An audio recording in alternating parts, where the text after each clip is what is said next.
Bom dia, boa tarde, boa noite para todos aí vendo o nosso vídeo aqui no Castelo Negro, né? Pela primeira vez aqui, acho que eu estou gravando uma coisa tão informal quanto essa.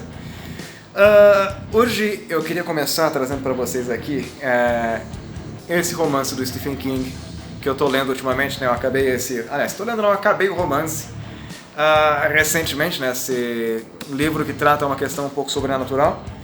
E eu queria trazer um quadro novo para esse programa de hoje, né? Um quadro novo para o Castelo Negro, que seria, no caso aqui, um quadro específico da crítica literária.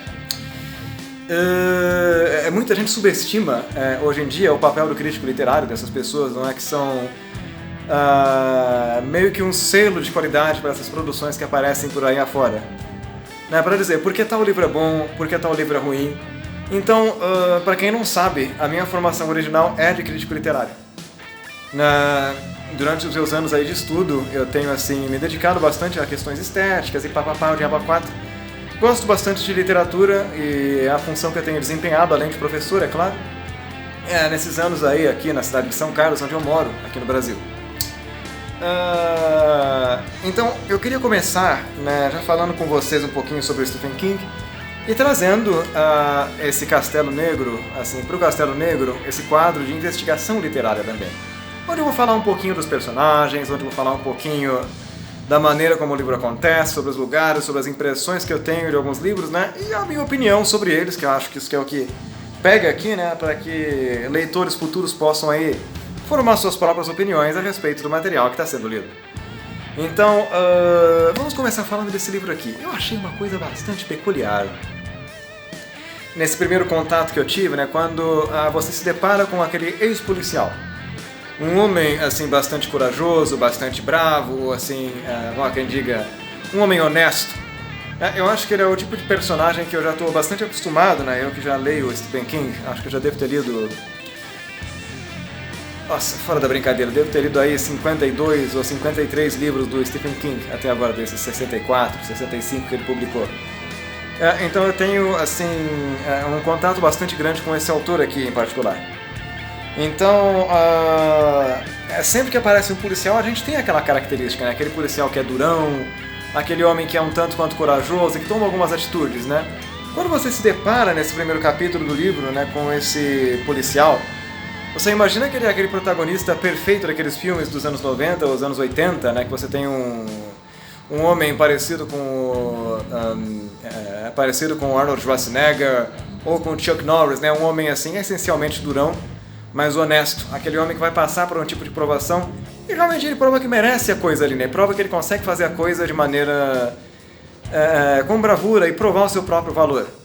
Se a gente vai parar para pensar nesses heróis literários assim, né? Ele está em bastante sintonia com o que acontece lá antigamente, com esses heróis clássicos, né? Eu estou pensando aqui bastante naquele herói romano, não naquele herói grego que ele tem aquele poder semidivino. Aqui eu tô pensando mesmo naquele herói tipo perfil romano, que ele vai ter assim uma humanidade inerente a si, mas ele consegue assim viver as paixões da alma no limite.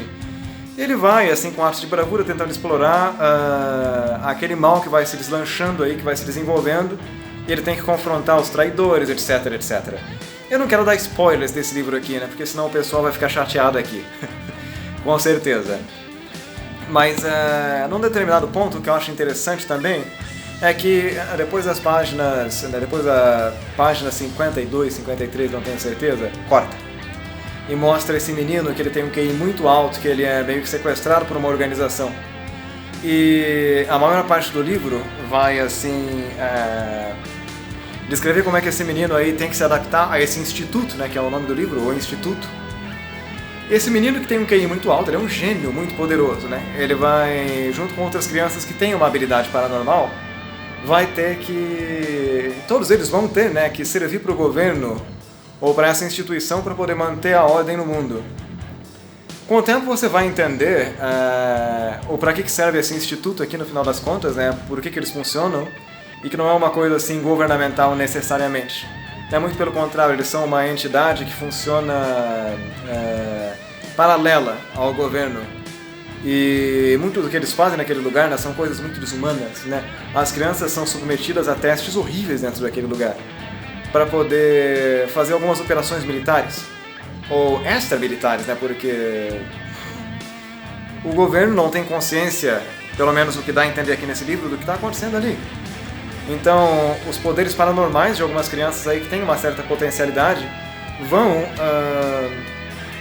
servir assim de gatilho, né, para que eles possam cometer assassinatos ou manipular coisas assim para poder impedir outras coisas de acontecer.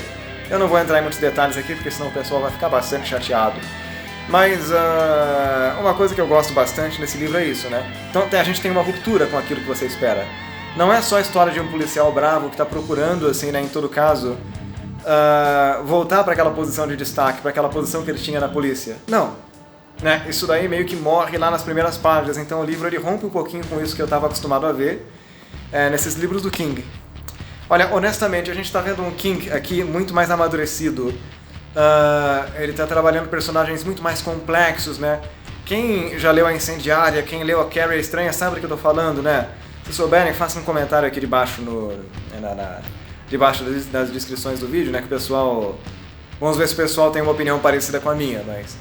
ele está anos-luz na frente do que aconteceu na época de Carrie a Estranha. Os personagens, assim, têm uma profundidade muito maior, né? A gente não tem um personagem que passa por um conflito único, não. Aqui a gente tem um conflito que ele se dá de vários pontos, né? Os vilões, assim, você odeia profundamente. Acho que isso não mudou muito do King de lá pra cá. Ele consegue, assim, trazer vilões muito divertidos, né? Como é o caso do Rei Rubro. Aliás, como é que tá a tradução no português agora? Eu não tenho certeza se na tradução brasileira o pessoal deixou o Rei Carmim ou o Rei Rubro. Em todo caso, eu gosto bastante de chamar de Rei Carmim, né? O pessoal da literatura inglesa lá da universidade me corrigiu uma vez quando eu falei Rei Rubro, eu preferi traduzir como Rei Carmim. Mas, em todo caso, a gente tem o próprio Pennywise, né? Aquela entidade aracnídea, né? Que está em alta agora. Também são vilões bem interessantes, mas por outro lado você tem os vilões que você odeia profundamente e quer que eles morram. É o que acontece aqui. Me divertiu horrores com esse livro, sabe? Foi uma leitura bastante proveitosa. Tanto que lá no Scoops eu dei nota máxima para esse romance do Tio King. E recomendo bastante que vocês leiam, né? Apesar do tamanho, né? É um livro bastante volumoso, mas é uma leitura assim bastante envolvente. Você tem personagens profundos, o menino, né? Você acaba ganhando muita... você se apega a esse personagem, sabe? Eu tentei não cometer esse erro, vídeo que aconteceu com o Game of Thrones, né? O Martin, que o diga, você não pode se apegar a personagens, isso é um erro que eu não prometi pra mim mesmo que não ia cometer mais depois que eu passei por algumas situações aí. Mas eu me dei esse direito depois de um tempo, lendo esse livro aqui do Stephen King, porque são personagens bastante bacanas, né? Os vilões você odeia profundamente. Os protagonistas você se apega demais, você torce para que ele consiga aí dobrar aqueles vilões, né? E os vilões você odeia sincera e profundamente. Mas nem todo mundo que parece ser vilão nesse livro, e nem todo mundo que parece herói também, a gente tem que tomar cuidado, né? Uma coisa que eu gostei nesse livro aqui também é que existe um pouquinho aquela questão, né? Esses livros hoje em dia fletam com essa problemática. Você não tem pessoas que são 100% boas ou 100% ruins. Tem aqueles elementos ruins, tem aqueles elementos bons, mesmo o herói, mesmo aquele policial tem seus defeitos, o cara reconhece esse tipo de coisa. Então você humaniza um pouquinho mais, né? Traz um pouquinho mais para perto da humanidade esses personagens aí. E você não tem também, né, como é quem diga, aquele herói que ele era bastante solitário. Não. Isso já estava mudando lá atrás, na época de Tolkien, no começo do século XX, quando o pessoal estava trabalhando aquele herói que ele é multifacetado. Você tem o Samwise, né, que lá do Senhor dos Anéis trabalha muito mais que o Frodo em alguns pontos, né? Ele carrega o mestre nas costas. Você tem o Aragorn, você tem o Gimli, você tem o Legolas, toda aquela quantidade bruta aí de personagens, né? Levando adiante o herói para que ele possa aí concretizar uma missão no final, cara. É um rolo desgraçado, todo mundo aí tentando sobreviver, mas no final das contas tudo dá certo. Sobre esse livro aqui, né, no final das contas, o que eu digo, é um herói fragmentado. Você tem vários sujeitos, né, várias crianças com habilidades paranormais aí, né, tentando levar uma existência um pouco melhor, porque a coisa tá frustrante dentro daquele lugar, são coisas horríveis mesmo.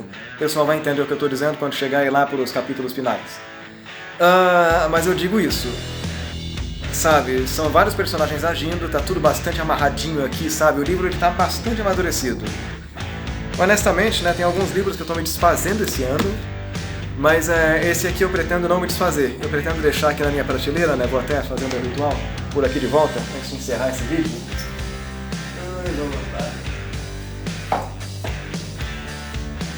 Vamos aqui de volta. Pra gente poder encerrar a coisa.